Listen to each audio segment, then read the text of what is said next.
የዘካርያስ የወርቅ መቅረዝ ምስጋናዋ ተቀርቶ የማያልቅ ማርያም ናት ይላል። ኩለንታሃ ወርቅ፣ ሁለመናዋ ወርቅ ነው ማለት ስጋዋ ወርቅ፣ ነፍሷ ወርቅ፣ ህሊናዋ ወርቅ፣ ልቧ ወርቅ፣ ህዋሳቷ ወርቅ፣ ስሟ ወርቅ፣ ሁለንተናዋ ገንዘብ የሆነ ጸጋን የተመላች እጅ እግሯ ገንዘብ የሆነ ናት እመቤታችን። እኔ እንደው ማርያም ምን አድርገልኛለች የሚለኝ ሰው ኢየሱስ ነው እንጂ የሚለኝ ሰው እግዚአብሔር ሰውን ላድን ብሎ የት ሄደ ብዬ ነው የምጠይቀው። እግዚአብሔር ሰውን ላድን ብሎ የሰው ልጅ ክርስቶስ የጠፋውን ሊያድን መጣ። የጠፋውን ሊያድን ሲመጣ ወዴት መጣ? መጀመሪያ ወደ ድንግል ማርያም መጣ። እግዚአብሔር ድህነትን ይዞ ጉዞ የጀመረባት ገብቶ የከተመባት የድህነት ሀገር፣ የፈውስ ሙዳይ፣ የሃይማኖት ከተማ እመቤታችን። ስለዚህ የስርየት መክደኛው ይቅርታ የተገኘበት ድንግልና ያላት የሔዋን ድንግልና ሞት ነበር ያመጣብን። የይቅርታ ድንግልና የማን ድንግልና ይቅርታ አምጥቶልናል? ይቅርታ እኮ ክርስቶስ ነው። ምህረት ክርስቶስ ነው። ጠለ ምህረት፣ የምህረት ዝናብ፣ የምህረት ጠል፣ የምህረት ውሃ፣ የምህረት ፀሐይ፣ የምህረት ብርሃን ክርስቶስ ነው። የምህረት ዛፍ ክርስቶስ ነው። የምህረት ፍሬ ክርስቶስ ነው። እሱን ያስገኘ ድንግልና የድንግል ማርያም ነው። ምህረት የሰጠ ድንግልና፣ ምህረት የፈሰሰበት ድንግልና፣ ምህረትን ዓለም ያሳየ ድንግልና የማርያም ድንግልና ነው። ዝም ብሎ ድንግልና አይደለም። ጓዲድ መራራ መሆን ክፉ ነው። ስለዚህ እመቤታችን ግን የሚጣል የሌላት አልበኪ ነውር ወይ ምንትኒ በላይሌኪ ኩለንታኪ ሰናይት እንታሃቤ ወዳጄ ሁለንተናሽ ውብ ነው፣ ምንም ነውር የለብሽም ብሏታል ልጇ ሰሎሞን። በወርቅ የተለበጠችው ታቦት ማድረግ አንዳች ነገር ያልተገኘባት የቅድስና ማህተም ያተማት የእግዚአብሔር ከተማ የመሰላሏ ጫፍ ላይ ይላል አይደለም እንዴ? የመሰላሏ ጫፍ ላይ እግዚአብሔር ተቀምጦባት ነበር ይላል። መሰላል እመቤታችን ናት። የመሰላሏ ጫፍ አይምሮዋ ነው። አይምሯ ውስጥ ህሊናዋ ውስጥ ከእግዚአብሔር ውጭ ምንም ገብቶባት የማታውቅ እንተ ኢርያ አይነ ንስር ዲያብሎስ ያልተመለከታት የታጠረች ገነት እጹቅ አዘቅተማ ሕይወት የታጠረች አትክልት የተገጠመች የውሃ ጉድጓድ አዘቅተማ ሕይወት የሕይወት ውሃን ያፈለቀች የታተመች የውሃ ምንጭ እመቤታችን ናት። የእግዚአብሔር ታቦት ይሏችኋል ማርያም ናት። 2 ክንድ ከስንዝር ያለው ከአዳም እስከ ኖህ ያለው ጊዜ ነው። እሱ 2256 ዘመን ይሆናል። 1 ክንድ ከስንዝር የሚለው ከኖህ እስከ ሙሴ ያለው ነው 1644 ይሆናል። 1 ክንድ ከስንዝር ቁመት ወርድ ቁመት አቆልቋይ 1 ክንድ ከስንዝር የሚለው ደግሞ ከሙሴ እስከ እመቤታችን 1600 ይሆናል። ይህን ስትገጥሞት 5500 ዘመን እንዲህ ያለ ታቦት አበጅ ማለት 5500 ዘመን ሲያልቅ የምትመጣ የእግዚአብሔር ማደሪያ ታቦት አለች ማለት ነው። 4 ቀለበት አብጅለት ማለት 4 ቀለበት ማለት ዓይን፣ ጆሮ፣ እጅ፣ አፍንጫ። ስለዚህ 4 ቀለበት በወርቅ ለብጠው የወርቅ ቀለበት ማብጅለት ማለት እመቤታችን በጆሮዋ አልበደለችም፣ በዓይኗ አልበደለችም፣ በአፍንጫዋ አልበደለችም፣ በእጇ ዳሳ አልበደለችም። 4ቱን ቀለበት ወርቅ አድርገው ማለት ሰው የሚበድላቸው በሮቿ ሁሉ የእመቤታችን ንጹሕ ናቸው እንደጠራ ወርቅ። የስርየት መክደኛ የተባለ ድንግልና ነው። መክደኛ የታተመ ድንግልና ነው። የታተመ ድንግልና በስርየት መክደኛው አነጋገር ስርየት ማለት ይቅርታ ነው። የስርየት መክደኛ ማለት በድንግል ማርያም ድንግልና በኩል እግዚአብሔር ይቅርታን ይዞ መጥቷል። ፈቂዶ ይፈውስ ትዝምደሰብ ተገምረ በማኅፀነ ድንግል ታቢዮ ለኩሉ ኃይል እለ በሰማያት ማኅደር ባሕርየ ሰብል ነገደ ሰብል ላድን ባለ ጊዜ ከሰራዊተ መላእክት ተሰውሮ በድንግል ማርያም ማኅፀን አደረ። እኔ እንደው ማርያም ምን አድርገልኛለች የሚለኝ ሰው ኢየሱስ ነው እንጂ የሚለኝ ሰው እግዚአብሔር ሰውን ላድን ብሎ የት ሄደ ብዬ ነው የምጠይቀው። እግዚአብሔር ሰውን ላድን ብሎ ወደ ማርያም መጣ ነው የማውቀው የማገኘው መጽሐፍ እኮ የሚለኝ። እግዚአብሔር ሰውን ሊያድን መጣ። እንዲህ አለ እኮ ጌታ እስመ መጽአ ወልደ እጓለ እመሕያው ከመ ይሕስስ ወያድኅን ዘተሃጉለ የሰው ልጅ የጠፋውን ሊፈልግና ሊያድን መጥቷል አለ ማቴዎስ 18 ላይ። የሰው ልጅ የጠፋውን ሊያድን መጥቷል። የሰው ልጅ ክርስቶስ የጠፋውን ሊያድን መጣ። የጠፋውን ሊያድን ሲመጣ ወዴት መጣ? መጀመሪያ ወደ ድንግል ማርያም መጣ። እግዚአብሔር ድህነትን ይዞ ጉዞ የጀመረባት ገብቶ የከተመባት የድህነት ሀገር፣ የፈውስ ሙዳይ፣ የሃይማኖት ከተማ በቤታችን። ስለዚህ የስርየት መክደኛው ይቅርታ የተገኘበት ድንግልና ያላት የሔዋን ድንግልና ሞት ነበር ያመጣብን። የይቅርታ ድንግልና የማን ድንግልና ይቅርታ አምጥቶልናል? ይቅርታ እኮ ክርስቶስ ነው። ምህረት ክርስቶስ ነው። ጠለ ምህረት፣ የምህረት ዝናብ፣ የምህረት ጠል፣ የምህረት ውሃ፣ የምህረት ፀሐይ፣ የምህረት ብርሃን ክርስቶስ ነው። የምህረት ዛፍ ክርስቶስ ነው። የምህረት ፍሬ ክርስቶስ ነው። እሱን ያስገኘ ድንግልና የድንግል ማርያም ነው። ምህረት የሰጠ ድንግልና፣ ምህረት የፈሰሰበት ድንግልና፣ ምህረትን ለዓለም ያሳየ ድንግልና የማርያም ድንግልና ነው። ዝም ብሎ ድንግልና አይደለም። ጓዲድ አብዩቱ ስብሐተ ድንግልና እንጂ ማርያም ድንግል ፍጽምት በድንጋሌ ሥጋ በድንጋሌ ነፍስ ህትምት የምትሆኝ እመቤታችን በክብረ ወሊድ ላይ የተሰጠች ክብረ ድንግልና አብይ ነው፣ ብዙ ነው፣ ገናና ነው ይላሉ ሊቃውንቱ ውዳሴ ማርያም ሲተረጉሙ። እናንተ ምን አለባችሁ? አይወርዳችሁ፣ አይሞቃችሁ። እናንተ ኳስ ነው የሚደንቃችሁ። እንዲሁ ተጃጅላችሁ ያለቃችሁ ሰዎች ይቅር በሉኝ እሺ። ገሎ ማዳን ዘይቤ ማለት ነው። ከቃሉ ጋር ናቸው። እግዚአብሔር ከሁላችን ጋር ይሁን እና ይሄ እስቲ የስርየት የድንግል ማርያምን ድንግልና የስርየት መክደኛ በሉት። በእውነት በሉ እንጂ የስርየት መክደኛ ያለበት ምክንያት ድንግልናዋ ማህተመ ድንግልናዋ ስላልተፈታ ነው። ስርየት የተባለ ደግሞ ይቅርታን ለዓለም ያወጣ ድንግልና የእመቤታችን ድንግል። እኔ እውነት አይ ካህናት የታደሉት እመቤት ለማኅፀንኪ እግዝእቴ የበረከቱ እፈቱ እግዚአብሔር ዘተጸውረ ቦቱ ይላል። እመቤት የማርያም ሆይ የማኅፀንሽን በረከት እፈልገዋለሁ፣ ይድረሰኝ የማኅፀንሽ በረከት። እግዚአብሔር ያደረበት ወደዚች ምስራቅ የማይዞር ማን ነው? ፀሐይ ጽድቅ ኢየሱስ ክርስቶስ ወጥቶ የሚያጽደለድልባትን ያችን ምስራቅ ዘወር ብሎ ማየት የማይፈልግ የጨለማው ልጅ ካልሆነ በቀር እሱ ማን ነው? መዞር የሚያሰኘኝ እኔ ወደ እመቤታችን ነው። ወደ እሱ ያልዞርኩ ወዴት ልዞር ነው ዛሬ? የስርየት መክደኛ በስርየት መክደኛው አነጋግርሃለሁ። በሉ በስርየት መክደኛው በሉ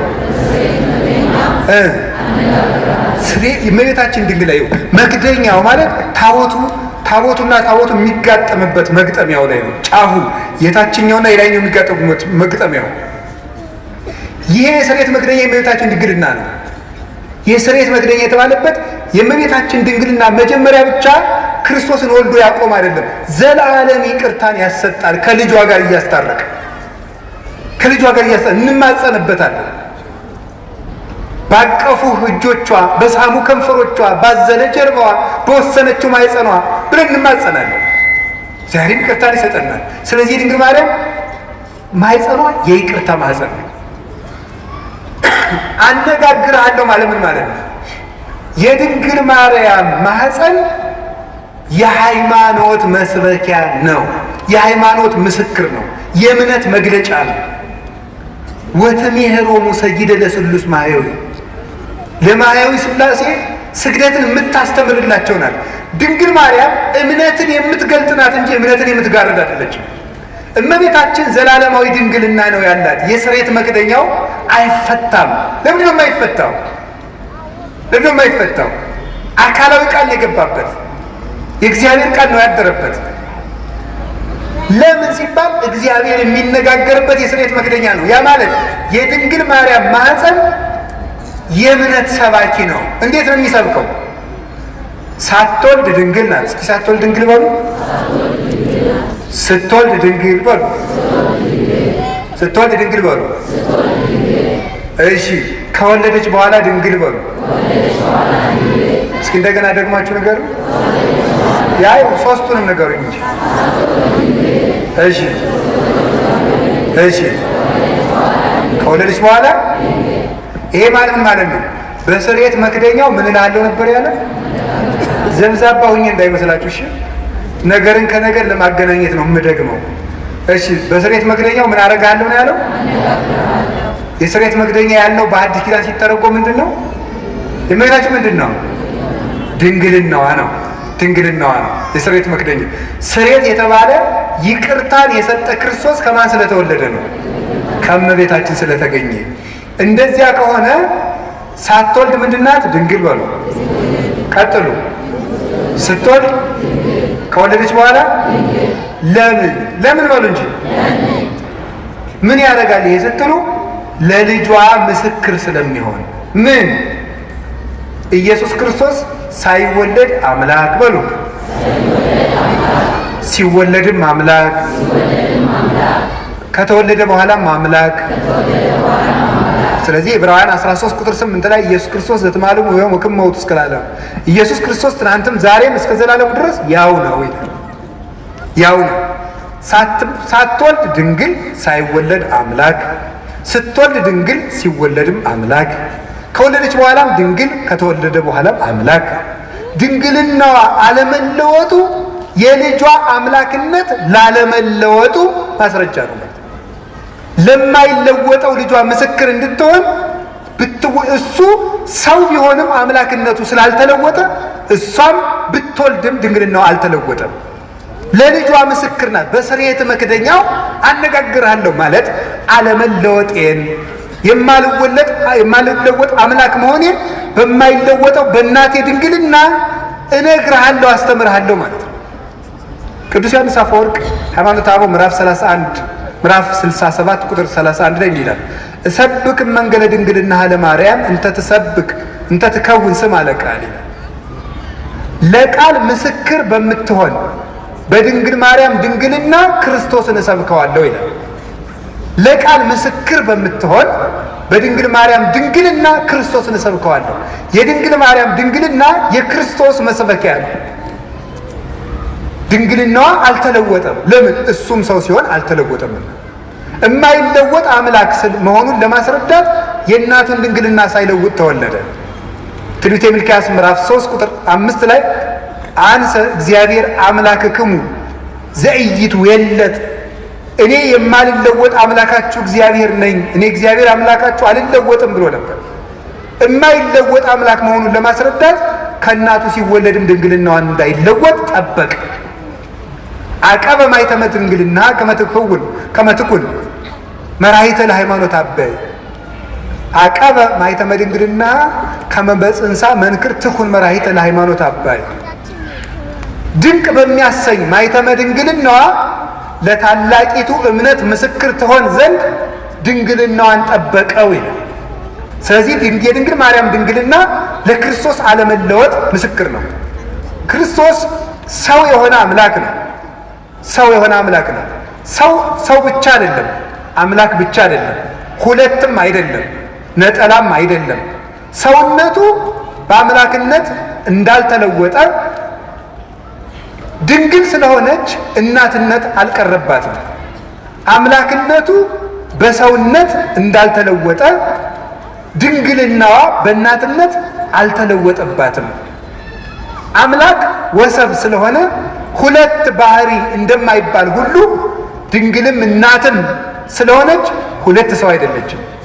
እናቱ አንድ ሁና ድንግልም እናትም እንደሆነች ክርስቶስ አንድ አካል አንድ ባህሪ ሲሆን አምላክነቱ በሰውነት ሰውነቱ በአምላክነት ያልተለወጠበት በተአቅቦ የሚኖር በተዋሂዶ ክብሩን የገለጠ ስግው ቃል ወልድ ዋሕድ አምላክ ወልደ አምላክ ይባላል።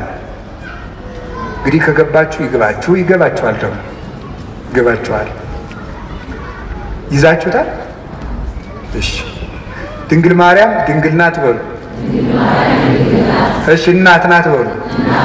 ክርስቶስ እሳ አምላክ ነው በሉ። ሰው ነው በሉ። ደግሞ ድንግል እናት ግን ሁለት ናት።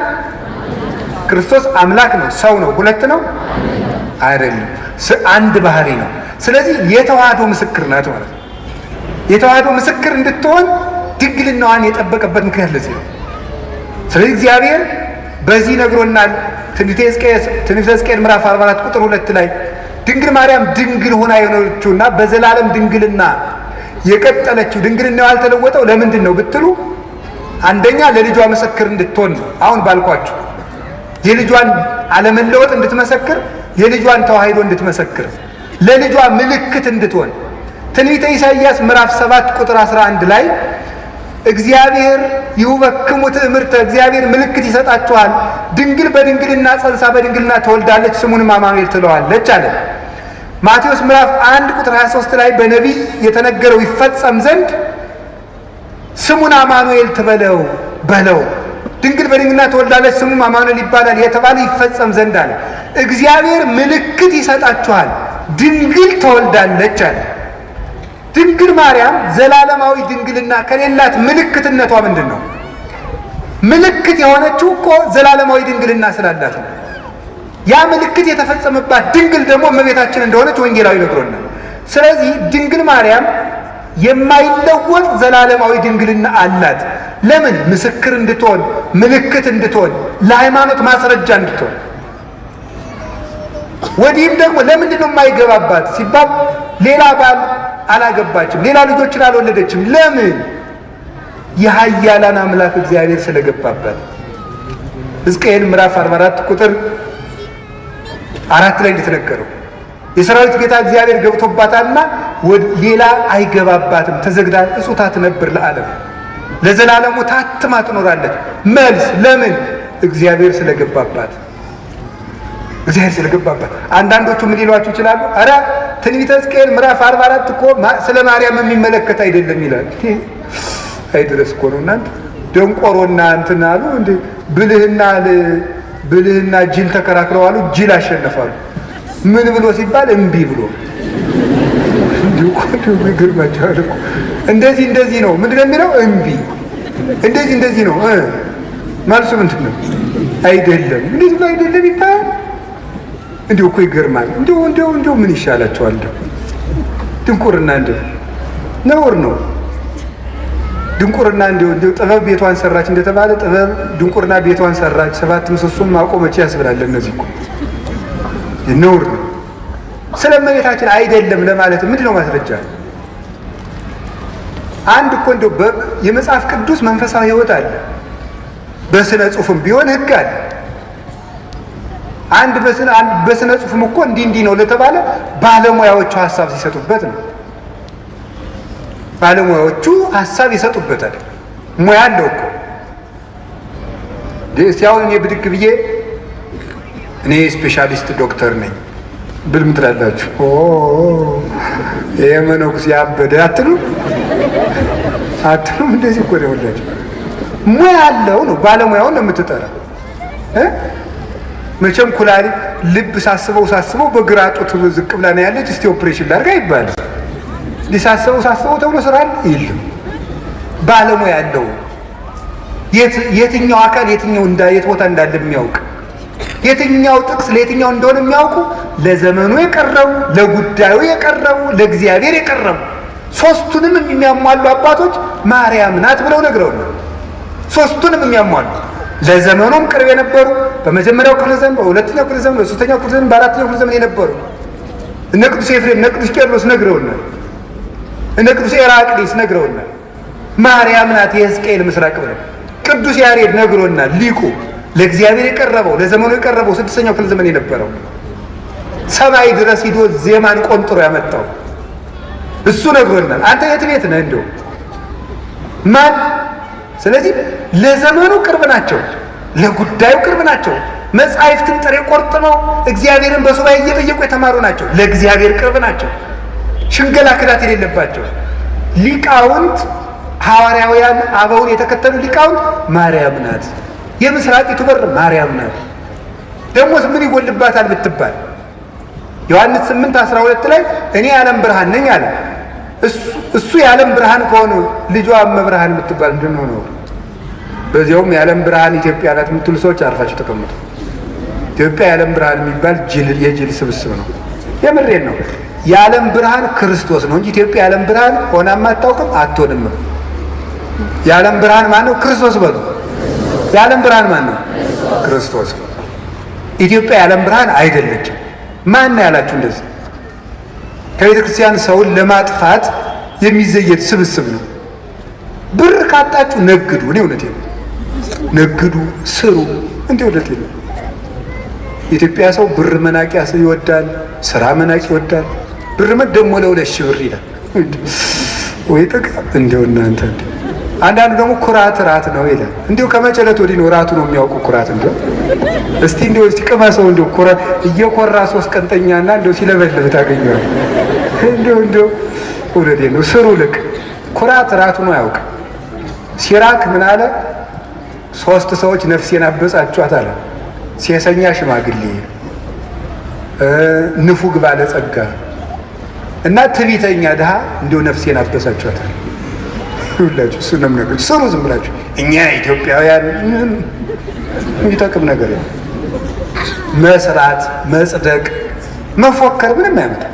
መስራት፣ መጽደቅ፣ መልካም መሆን። ኢትዮጵያውያን መልከኞች፣ ሰራተኞች እንኳን የእግዚአብሔር መጽሐፍ እነ ሄሮዳትስ የታሪክ ጸሐፊዎች ሁሉ ምንድን ያለ ኢትዮጵያውያን ማለት ጨዋታ የሚያውቁ ጥበብ የሞላባቸው ቤታቸውን ከመንገድ ዳር ሰርተው በቦቴ ብሉን ሊጠጡልኝ የሚያውቁ ሰውነታቸውን የሚያድሱበት የጠራ ውሃ ያላቸው መቼም እሱ ጸበል አይለን ነገር የተባረኩ ሕዝቦች ናቸው ተብሎ ተጽፎልናል። ያንን ነው መጠበቅ። ስለዚህ እንዲሁ ሲታጣ አሁን የሥራ መፍጠሪያ ሃይማኖት እየሆነ ስነ ስርዓት ያዙ። የዓለም ብርሃን ክርስቶስ ነው። እመብርሃን ደግሞ ድንግል ማርያም ናት። እመብርሃን እንዲሁ አንተ ወንጌል ምን አለ? አይነ ምቀኛ ነው እንዲህ አለ። እንዲሁ አይነ ምቀኛ ነው ወይ? ልጇ ብርሃን ከሆነ እናቱ ደግሞ ማለት እናት ነው። እመብርሃን ማለት የብርሃን እናት ነው። እንዲሁ ያማሃል። እመብርሃን ማለት ምንድን ነው የሚቸግርህ? ልጇ ብርሃን ነኝ አለ። እንደወለደችው ደግሞ ነገረው። ያው ወንጌል እንዴት እመብርሃን አትላትም? ምቀኝነት እኮ ነው። ራይ ድረስ ነው። እንዲሁ በማይደረስበት ይቀናል እንዴ? ትባሸቃላችሁ እንዴ? ጠላት ከፈለጋችሁ ሰይጣን አልላችኋል እንዴ? እሱን አትሰላለፉትም? እንዲሁ ማርያም ምን አደረገቻችሁ? ምሕረት አዝላ በመጣች። ስለዚህ የእግዚአብሔር ሰዎች እመቤታችን የብርሃን እናቱ የፀሐይ ጽድቅ እናት ናት። ስለዚህ ለምንድን ነው ድንግል ማርያም ዘላለም ድንግል መሆን ያስፈለጋት ሲባል ቅድም እንዳልኳችሁ ለልጇ ምስክር እንድትሆንና እግዚአብሔር ስለገባባት። በእግዚአብሔር ዙፋን ፍጡር አይቀመጥም። እኔ ቀናተኛ አምላክ ነኝ፣ ክብሬን ለሌላ አልሰጥም ይላል የሰራዊት ጌታ እግዚአብሔር። እግዚአብሔር የገባባትን ማኅፀን፣ እግዚአብሔር የተቀመጠበትን ዙፋን ማንም ይቀመጥበት? እስቲ በሉ አሁን የቀበሌ አስተዳዳሪ በወረዳ አስተዳዳሪ ወንበር ይቀመጣል? እስቲ ሂድና ሞክራት። አሽሮ ይለካል። ይህን ለማይፈቀድ እንዲሁ መጠንን ታውቆ ነው። እሟይ ያቅምሽን አልሞ ያለም ያሉ አሉ አይደል? ቄሴ አንዲት እሟይ ብድግ ብለው የኔታ አቤት እንዲሁ እኔ በህልሜ ታቦት ተሸክሜ ሰው እያጠኑ ህልም አይቼ አይ እሟይ ያቅምሽን አልም እንዲሁ ከሆነም እኔ ታቦት ተሸክሜ እንደው አንቺ ብታጠኝ ይችላል። እንደው ባይሆን ያማ አይሆንም እኮ እንደው ያማ አይሆንም። እንደው በየት አለ ባይቲ አሊፈቂ ድጓታ ሚረቂ ያለ እንደው ነውር እኮ ነው። መጠን አለው ነው። አዎ እግዚአብሔር አባቶች ይላሉ በጳጳስ ወንበር ኤጲስቆጶስ አይቀመጥም፣ በንጉሥ ወንበር መስፍን አይቀመጥም። እግዚአብሔር በገባበት ዙፋን ፍጡር አይደርስም ፈጽሞ። እንዴት ያለስ ደፋር ሄሮድ ዮሴፍ ራ ያደረገው ጻድቅ ነው አይደል ያለው እንዴ? በዚያውስ ላይ ሐዋርያት እንኳን ክርስቶስን ከተከተሉ በኋላ ወደ ሚስት አልተመለሱም። እንደው ጴጥሮስ ሚስት ነበረው ይባላል። ጭራሽ እሷ አምላክን ወልዳ መልሳ ወደ ትዳር ተመለሰች ይባላል። ከቅዱስ ጴጥሮስ አንሳ ፈጽሞ ነው ያላደለ ነገር ነው። የእግዚአብሔር ዙፋን ነው። ድፍረት ነው። የምንንቀው እግዚአብሔር ነው። ማርያምን እመቤታችንን አይደለም የምንንቀው፣ እግዚአብሔርን መዳፈር ነው። እንዴት ትዳር ክቡር ነው ብሏል። ትዳር ክቡር የሆነው ለተፈቀደለት ነው። ትዳር ክቡር የሚሆነው ለሚጠቅመው ለተሰማራበት ለተፈቀደለት ነው። ሰው ሁሉ ወኩሉ ዘከመ ተጸውዐ ያህል ሁሉም እንደተጠራበት አጠራር ይኑር ነው ያለ ቅዱስ ጳውሎስ። በንጽህና እኖራለሁ ያለ ይኑር። እና ለድንግል ማርያም ግን የሁሉ መጠኑ አይደለም። ወንድ አላውቅም ሀሳብ የራሱ የለኝም እኮ ያለችው። ቅዱስ ጎርጎርዮስ ዘንዚናዙና ዘኖሲስ የሚሉት እንደዚህ ብላ ስትናገር በቃ ዘግታ ጨርሳለች ማህተሟን። ፈጽሞ ሀሳብ ራሱ ብልጭታ የሚባለው ራሱ መጥቶባት አያውቅም ስላለ የምታስበው እግዚአብሔርን ብቻ ነው። እንዲህ ያለች ነው የስርየት መክደኛ ያሰኛት። ይሄ አማናዊት ታቦት እመቤታችን ናት። እመቤታችን ቅድስት ድንግል ማርያም ይሄ ታቦት ምን ያርፍበት ነበር? ብርሃን። እስቲ ብርሃን በሉ። አቤት! ከድንግል ማርያም ምን ተገለጠ? ብርሃን በሉኝ። ያ ብርሃን ማን ነው? ክርስቶስ። ብርሃን ያረፈባት ታቦት እመቤታችን። ያንን ብርሃን ምን ይከበው ነበር አልኳችሁ? በሉ እንጂ ምን አለ? መንፈስ እግዚአብሔር ቅዱስ ይመጽእ ላዕሌኪ ወኃይለ ልዑል ይጼልለኪ። የእግዚአብሔር መንፈስ ባንቺ ላይ ይመጣል፣ የልዑል ኃይልም ይጋርድሻል። ሀብተ መንፈስ ቅዱስ ይጋረዳት። መንፈስ ቅዱስ በሀብተ መንፈስ ቅዱስ የተጋረደች። ቅዱስ ቄርሎስ ሲናገር መኑ ውእቱ ዘከማከ ዘከለለ መንበሮ በእሳት ይላል። ቅዳሴ ቄርሎስ ላይ ሲናገር መንበሩን በእሳት ያጠረ እንዳንተ ማን ነው ይላል። መንበር እናቱ ናት። በእሳት መታጠሯ መንፈስ ቅዱስ ይጋርድሻል መባሏ ነው። የታጠረች መንበር ናት። ያችን እሳት ደፍሮ እንኳንስ ኧረ ተው ጎበዝ፣ እንኳን እመቤታችንን እኮ የሰማዩን ዙፋን እንኳን እናቷ አይደለም እኮ ያ ዙፋን፣ ያንን እኮ ኪሩቤል ፊታቸውን ሸፍነው ነው ማየት አይቻልም ብለ ማርያም እመቤታችን እንኳን ሊዳስሳት ሰው በስጋዊ ፈቃድ ሊቀርብ ይቅርና የሰማዩን እንኳን ማየት አልተቻላቸው። እቺ ደግሞ እናቱ ናት። ስለዚህ እመቤታችን ቅድስት ድንግል ማርያም የእግዚአብሔር ዙፋን ናት። ደመና መንፈስ ቅዱስ የጋረዳት ናት።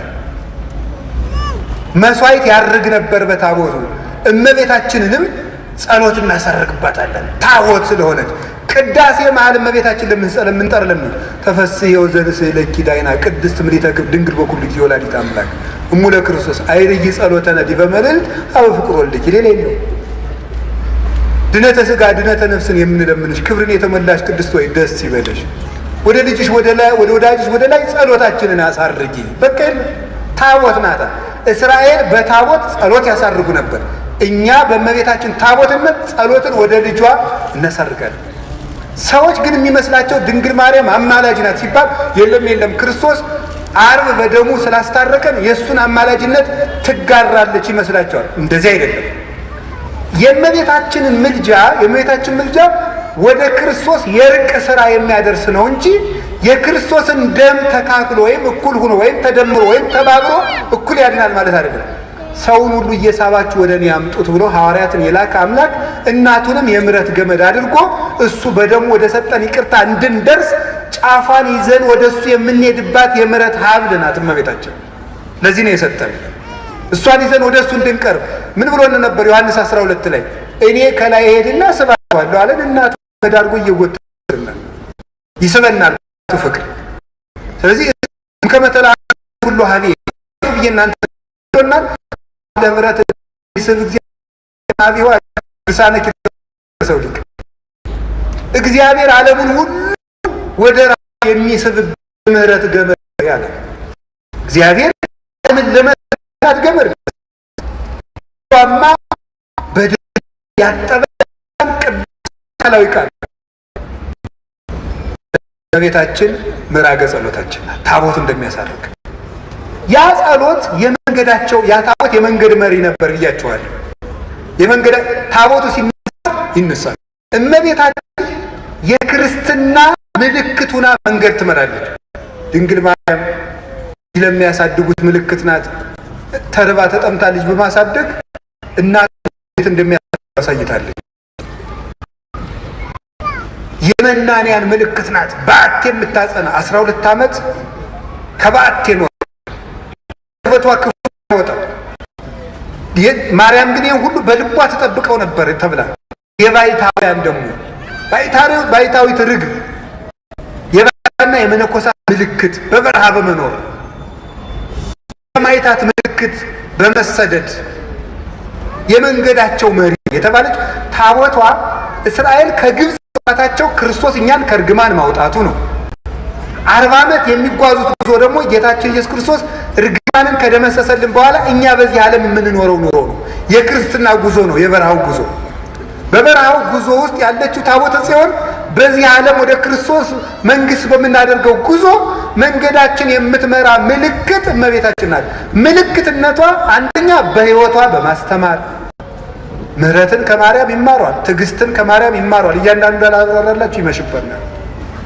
ጸሎትን ከሷ ይማሯል፣ ደስታን ከሷ ይማሯል፣ ድህነትን ከሷ እንማራለን። ድህነትን ማለት ድሃውን ማታማርር ራሷን ድሃ ያደረገች ትሕትናት የተመላች ስለዚህ ትምህርት ናት። ራሷ እመቤታችን ራሷ ወንጌል ናት። ስለዚህ እመቤታችን የመንገዳችን መሪ ናት። እየጸለየች ምልክቱና እጃችን ይዛ ይኸውላችሁ እኔ እንደውም ይታየኛል እንደው አንዳንድ ጊዜ ሳስባት እመቤታችንን ይኸው እና ልጅን የምትመራው ማን ናት? አቤት እናቶች ትንሽ ልጅ አስከትለው ሰፈር ሲሄዱ አይታችኋል? እንዴት አድርገው ነው የሚሄዱ? ምኑን ይይዙታል? አቤት እጁን ይዘው ድንኩል እያደረጉ ይዘው ትሄዳል። እና ዮሐንስ 19 ቁጥር 26 ላይ ምን ትሆናችሁ ያለ ጌታ እናት እነኋት ነው ያለ። እናት እነኋት ስላለ ምሪያቸው ማለቱ ነው። በእውነት እጃቸውን ይዘሽ ምሪያቸው። እኔ እንደው የድንግል ማርያም ሕፃን ከመሆን በላይ የምፈልገው ነገር የለም። የእሷ ልጅ ሁኜ አድሎኝ ተገንቶ ነው። እነዚያ መለኮትን ዳሰው አቅፈው አጥብተው ያሳደጉ እነዚያ እጆች የሚያበሩ እጆቿ አዋን አግኝቼ እጄን ይዘው ጎትተው ነው። እግዚአብሔር የሰጠን እድል ነው እኮ እንደውም የድንግል ማርያም ልጅ መሆን። የእሱም ትሕትናው ነው። የእኔ እናት ለእናንተ እናት ትሆናችሁ ነው። ልጅ አልሆንም ይባላል? ነውር ነው በእውነቱ። የሽማግሌዎች ሽበት ለልጆች ዘውድ ነው ተብሎ እኮ ተጽፏል። መጽሐፈ ምሳሌ ምዕራፍ 23 ላይ የሽማግሌዎች ሽበት ለልጆች ዘውድ ነው። አባትነት እናትነት ክብር እኮ ነው። የድንግል ማርያም እናትነት ደግሞ ልዩ ነው። እና ድንግል ማርያም የመንገዳችን መሪ ናት። ጠፍተን እንዳንቀር ምልክቱ ናት። ተምራን እመቤታችን የመንገድ መሪ። ከዛስ ምናቸው ናት? ያቺ ታቦት አሻጋሪያቸው ናት። ዮርዳኖስን እንዲሻገሩ ዮርዳኖስ የጥምቀት ምሳሌ ነው። በልጇ ጥምቀት እንድናገኝ ከብሉይ ወደ ሐዲስ እንድንሸጋገር ብሉይ ሲያልቅ ሐዲስ ሲጀመር የመካከለኛዋ እናት እሷ ነው። የዘመን መጨረሻ የዘመን መጀመሪያ ዓመተ ምሕረት 2000 በሉ ጨምሩበት። የዘንድሮን ዓመተ ምሕረት ዓመተ ምን እንደው እግዚአብሔር እኛስ የማታ ዓመት አድርገነዋል። የምሕረት ያድርግልን መድኃኒዓለም። እንደው እኔ የሚገርመኝ ሰው የደበደበው ሰውዬ ሁሉ ዓመተ ምሕረት ብሎ ደብዳቤ ሲጽፍ ነው። ዓመተ ምሕረት ይላል። ሚስቱ ጋር ተጣልቶ ነው ዓመተ ምሕረት የሚለው። እሷ ሚስት ጋር ታረቅ አላረገውም እያለ ዓመተ ምሕረት ብሎ ይጽፍ። እንዲሁ ሰው እኮ የሚያረገው ነው ያውቀው። የምሕረት ዓመት ውስጡን አንተ ምሕረት አታረግም፣ አትታረቅም። እስቲ ዓመተ ምሕረት በሉ እና ታረቋ። የምሕረት ዓመት ውስጥ እንዴት የፍዳ ዓመት ታረጉታላችሁ? መታረቅ አለብን። ዓመተ ምሕረት ዓመተ ምሕረት ብለን እኮ መቁጠር የጀመርነው ድንግል ማርያም ከማኅፀኗ ክርስቶስ ከተወለደ ጀምሮ ምሕረት መቁጠር ያስጀመረችን ናት እመቤታችን። አንዱ ሔዋን እኮ ፍዳ መቁጠር ነው ያስጀመረችን። ዓመተ ምሕረት ምሕረት እንድንቆጥር ያደረገችን እናት ማን? እመቤታችን። ከቃል ጋር ናችሁ። ሸክም እንዲቀል ያስጠራችንም ናት። የምሕረት ደብዳቤ ናት። እንደው እግዚአብሔር እውነት የለ ምሕረት ሊሰጠን ሲል ድንግል ማርያምን የምሕረት ደብዳቤ አድርጎ አስቀድሞ ላከልን። እግዚአብሔር መጀመሪያ እርግማን እንዳይኖርባት ስለጠበቃት ንጽሕናም ስላለ ሞት የእሷን ሥጋ መድፈር አይችልም፣ አፈር ሊበላው አይችልም። ስለዚህም ተነሳች። ተነስታም ዮሐንስ ወንጌላዊ ታቦት ስለሆነች አየኋት አለ። አይ ታቦት ናት ያችማ ስንል ደግሞ ያችን ታቦት ሰው ናት ብሎ ነቁጭ አለ። ራዕየ ዮሐንስ ምዕራፍ 12 ቁጥር 1 ላይ በሰማይ ታላቅ ምልክት ታየ፣ ብእሲት እንተ ትለብስ ፀሐይ፣ ፀሐይን የለበሰች ወርኅታይተ ገሪሃ፣ ጨረቃ ከእግሯ ስር ያለች፣ ወከዋክብት በዲበ ርእሳ፣ በራሷ ላይ ከዋክብት ያሉላት ሴት አየቻል። ዮሐንስ 11 ላይ ታቦት አየዋልና 12 ላይ ሴት አየዋል። ያችን ማናት? ፀሐይን የለበሰች ናት። እንግዲህ ያው ፀሐይ ማን ነው? ክርስቶስ። ክርስቶስን ስለለበሰች ደግሞ ሞት በሷ ላይ ስልጣን የለውም፣ ትንሣኤ ልቡናን ስለተነሰች።